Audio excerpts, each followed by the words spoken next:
The last dragon egg had been cold for 60 years. Not dead. The xenobiologists were careful about that distinction. Careful in the way that scientists are careful when the alternative is admitting that something irreplaceable is gone. Cold meant the metabolic signature was suppressed below detectable threshold. Cold meant the thermal core had dropped below ignition point. Cold meant there was still, technically, a difference between this and dead. And that difference was the only thing keeping the Conclave's Dragon Preservation Commission from filing its final report and closing its offices and going home to whatever lives they had put on hold for 40 years of trying. The Draconis, the species that the Conclave's universal translator rendered as dragons because no humanoid vocal apparatus could reproduce the actual name, which was subsonic and smelled faintly of sulfur, had been dying for 2 centuries. Not from war, not from hunting, though there had been centuries of that too, long before the Conclave existed. They were dying from something quieter and more absolute. They had forgotten how to make fire. Kalen arrived on the commission's doorstep on a cold morning with a personnel file, a security clearance, and an expression that suggested he had seen enough things go wrong to have strong opinions about how they should go right. He was Vreth, elder-ranked now, his silver mane threaded with white, his ceremonial blade worn smooth at the edges from decades of handling.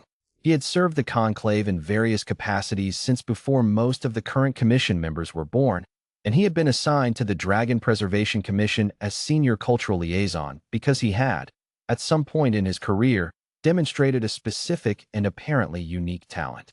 He was very good at being present when humans did impossible things. The new engineer, he said to the commission director, reviewing the incoming personnel manifest. Tell me about her. The director pulled the file. Aloan, she said. Human, 31 years old. Thermal systems engineering, specialization in biological combustion mechanisms. Published work on endothermic fire production in non-humanoid species. A pause. She wrote her doctoral thesis on Draconis biochemistry. Kalen looked up. Without ever having access to a living specimen. Without ever having access to a living specimen, the director confirmed. She reconstructed the theoretical combustion pathway from fossil records, traced chemical analysis of historic nesting sites, and the director paused again, longer this time. Approximately 400 years of what she describes as anecdotal cultural documentation. Meaning she read every dragon story ever recorded by every species that encountered them. The director set the file down.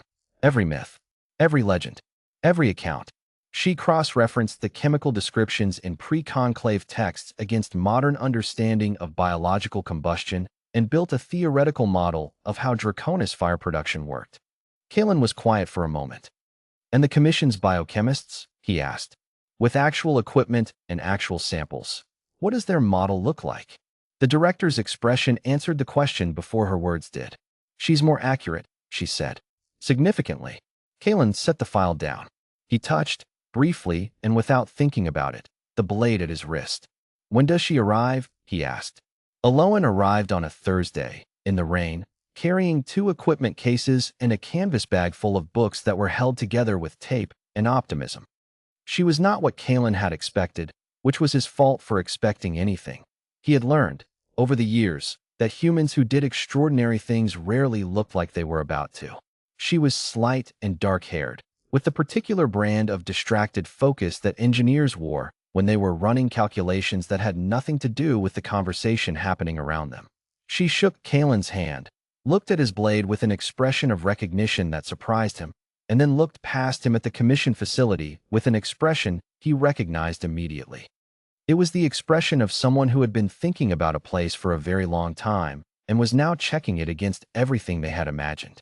The nesting chambers are underground, she said. It was not a question. Geothermal access, Kalen confirmed. The commission built them to maintain minimum viable temperature for the eggs. It's not enough, she said. She picked up her equipment cases. The geothermal approach is correct in principle, but the temperature distribution is wrong.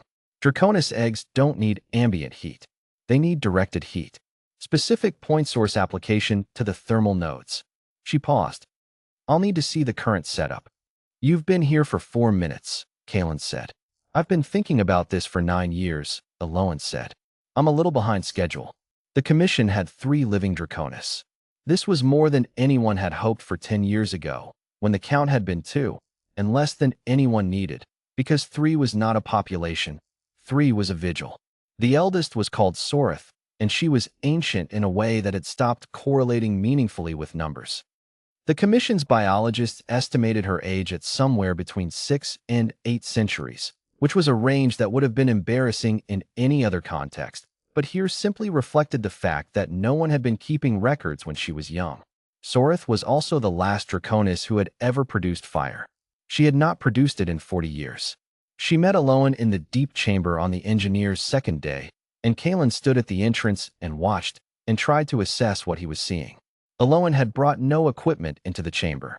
She had brought the canvas bag of books and a small recording device, and nothing else. She sat down on the chamber floor. She looked at Sorith. Sorith, 6 meters of scaled history.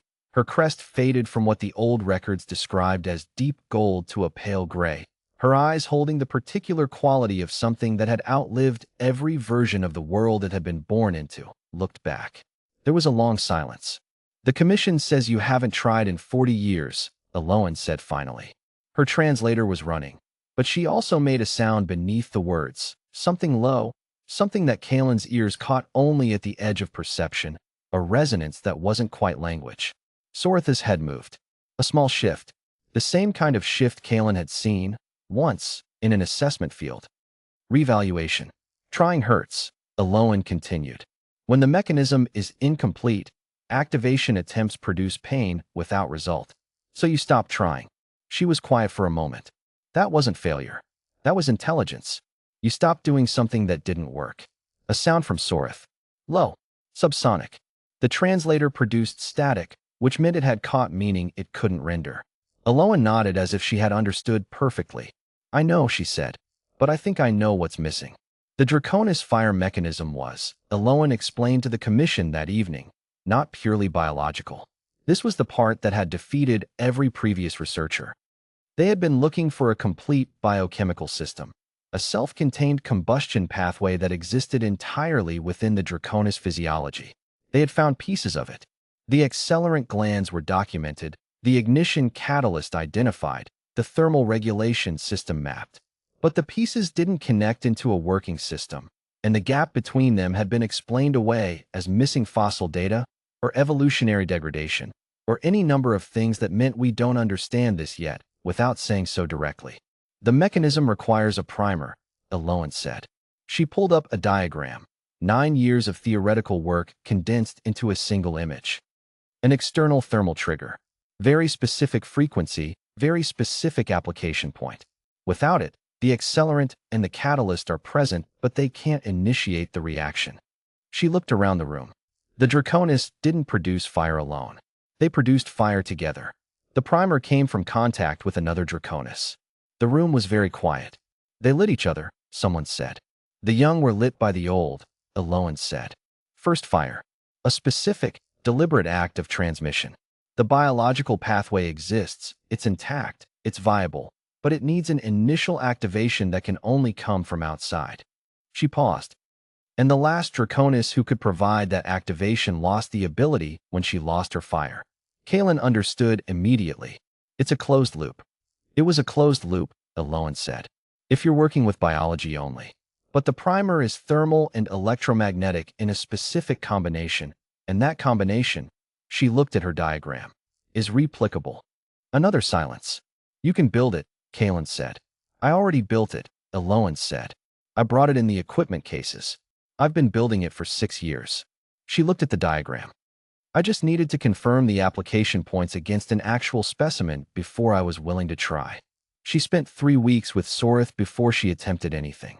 Kalen watched, because watching was what he had been assigned to do, and because he found, as he had found before, that he could not look away. Aloan came to the deep chamber every day.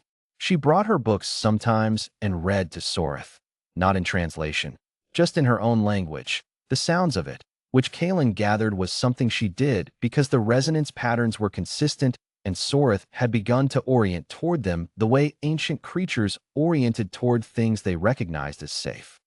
She cataloged every scale pattern, every thermal variation, every postural shift. She learned, by observation, the specific vocabulary of a being whose language no translator had ever successfully rendered, and she learned it the same way she had learned everything else about the Draconis, slowly, carefully, with attention that never flagged. She was also, Kalen noticed, learning something else. She was learning Sorith, not the species, the individual. This specific ancient being who had watched 2 centuries of her people diminish and had stopped trying to make fire because trying had stopped working, who had outlived every dragon who had ever lit her world and was carrying that weight in every movement, every silence, every time the translator produced static, because what she was expressing had no equivalent in any other language. On the 22nd day, Eloan came to Kalen. "Tomorrow," she said. "You're certain?" She was quiet for a moment. Eloan quiet, which was different from ordinary quiet in the way that a held breath was different from an empty room. "I'm certain about the mechanism," she said. "The device is correct. The application points are confirmed. The theory is sound." She looked at her hands. "I'm not certain about Sorith." Kalen looked at her. "Explain." "The mechanism will work," Eloan said carefully. "But it will only work if she lets it. If she participates. If she chooses." She paused. "She's been cold for 40 years. Not just physically. She searched for the word. She's been waiting. To see if there was anything left worth making fire for." Kalen was quiet. "And," he said. Eloan looked at him with an expression that was very certain and very human and very much the expression of someone who had decided something. "I told her about the eggs," she said.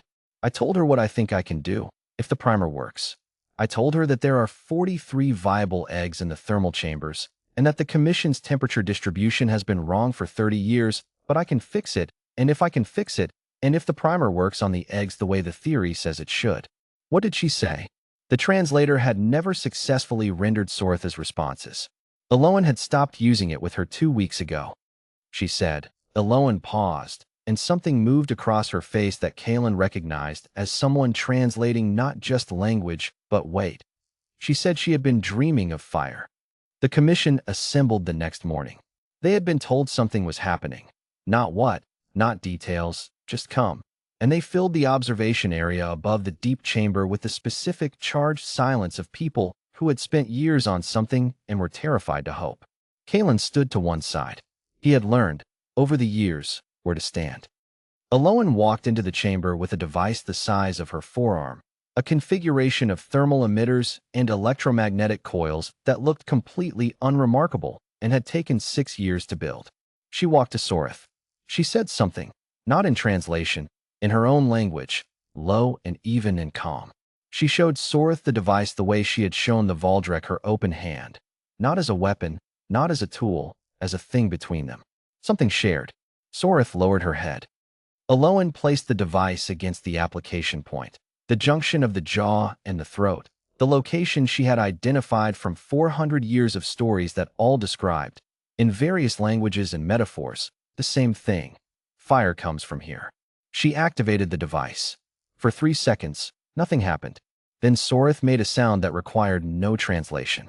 It wasn't pain. Kalen knew pain sounds across 40 species, and this wasn't one of them. It was something older than pain and bigger than relief. A sound like the first sound a thing makes when it remembers what it is. The fire came slowly at first. A shimmer. A heat distortion in the air in front of Sorith's jaws that built and built until it was unmistakable, until it was real, until it was 6 meters of ancient dragon breathing fire for the first time in 40 years, and the deep chamber was full of gold light, and the Commission was making sounds that didn't require translation either. Eloan stood in the firelight, and she was crying, which Kalen noted not because it was unusual, but because she was also simultaneously making notes on her field tablet, and he found this so completely, perfectly human that he did not have words for it. It took 4 months to refit the thermal chambers. Eloan rebuilt the heating systems from components, redesigning the distribution architecture to provide directed point source heat to each egg's thermal nodes. She slept in the Commission facility. She ate whatever was put in front of her. She talked to Sorith every day, and on the days when the work wasn't going right, she sat in the deep chamber and read out loud, and came back the next morning and fixed it. She lit Sorith's fire twice more, while the work continued, not because Sorith needed the primer every time now, but because the pathway needed reinforcement before it was fully self-sustaining, and Aloan had planned for that, had built 3 devices instead of 1. On the 112th day, the first egg moved. Not hatching, not yet. A shift, a metabolic fluctuation, the Commission's instruments suddenly producing numbers they hadn't produced in 6 decades, a biological signature that meant suppressed below threshold was no longer the right description. Cold was no longer the right description. Aloan stood in the monitoring room with her field tablet and looked at the readings and didn't say anything for a long time. Then she went to the deep chamber. Kalen followed her, because he always followed the part of the story that mattered. She sat down in front of Soreth. She put her field tablet on the floor between them and turned the screen toward the dragon so she could see the numbers. The metabolic readings from 43 eggs, climbing. Soreth looked at the screen. She looked at Aloan. She made a sound. The translator produced static, as it always did. Aloan laughed, a sound that broke in the middle of itself in a way that meant something entirely different from ordinary laughter. She pressed one hand flat against the floor, an instinctive grounding gesture, and she took a breath. "You're welcome," she said. The first hatchling emerged 11 months later. Kalen was there. He had been there for a lot of things over the years, and he was old enough now that he had stopped pretending he didn't come for the specific kind of moment that happened when humans did things that shouldn't have been possible. The hatchling was small, smaller than the records had suggested, but the records were ancient and Aloan had explained that early thermal support affected growth dynamics, and they'd correct for that in subsequent cycles, and gold-scaled and full of the furious vital energy of something that had been waiting a very long time. It looked at Aloan. Aloan looked back. She activated the primer device. Small model. She'd built a series of calibrated versions for different developmental stages. Of course she had. She had been building things for this for 9 years, and she placed it at the jaw-throat junction of a creature that had never been alive before this moment, and she initiated the sequence. The hatchling's first breath was fire.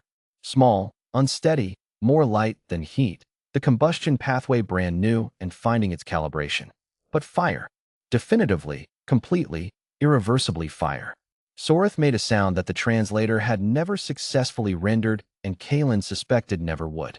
He stood at the entrance of the deep chamber, and he watched a human engineer hold a newborn dragon in firelight that she had helped create, and he thought about people who read 400 years of stories because they believed the truth was in there somewhere. He thought about people who decided. He touched the blade at his wrist. The name engraved there. The name he had carried for decades. He thought she would have liked this. He thought she would have liked Aloan very much. Aloan stayed on the commission for 20 years. She lit the first fire of every hatchling born in that time. 31 fires. By the 30th year, the hatchlings from the first clutch were old enough to light the next generation themselves. The loop was no longer closed. On the day she left for the last time, Soreth came to the landing platform. She had never done this before. She stood in the morning light, and she breathed fire once, long and high in gold, and then she turned and walked back into the deep chambers. The commission staff, all of whom had read enough to know what it meant, stood in silence. Kalen, who had seen a great deal in his long life, found that some things did not get easier to witness with repetition. Some things simply stayed extraordinary. He was grateful for that. He walked to his transport. He did not look back. He didn't need to. The fire was already burning.